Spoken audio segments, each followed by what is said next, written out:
Boris Johnson, the former Prime Minister of the United Kingdom, has announced his immediate resignation as a Member of Parliament, MP, following the release of the Partygate report. This report, conducted by the Privileges Committee led by MPs, investigated whether Johnson had misled Parliament regarding lockdown-breaking parties held at Downing Street. Johnson accused the inquiry of trying to force him out and stated that no evidence had been presented to prove that he intentionally or recklessly misled the Commons. Welcome to Slant News. If you want to support, you can subscribe to our channel. Before the report's publication, Johnson received a copy and criticized it, claiming it was filled with inaccuracies and bias. In March, when giving evidence to the Privileges Committee, he admitted to misleading Parliament but denied doing so intentionally. He acknowledged that social distancing had not been perfect at the Downing Street gatherings during the COVID lockdowns. However, he defended them as essential work events, believing they were permitted under the guidelines as he understood them. Johnson maintained that he had followed the guidelines at all times.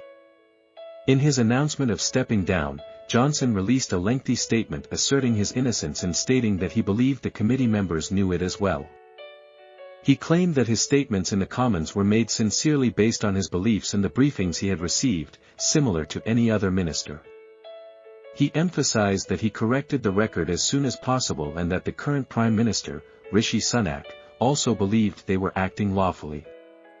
Johnson criticized the Privileges Committee as a kangaroo court, with a preconceived notion of finding him guilty, irrespective of the facts.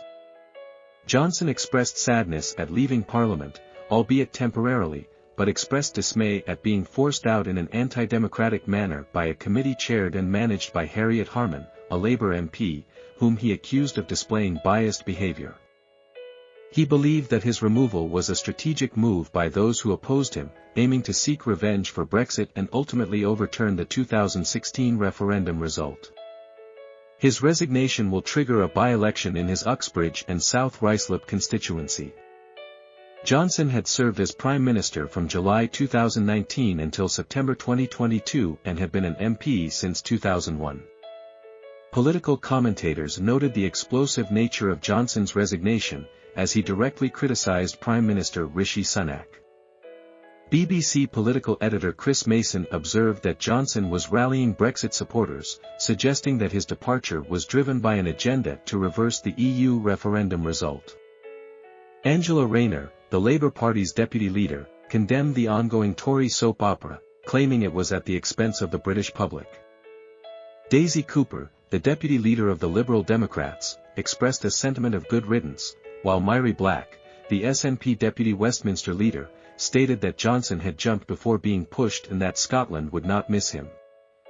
Richard Mills, chairman of Boris Johnson's local Conservative Association, responded to the resignation by acknowledging that the former Prime Minister had delivered on his promises to local residents.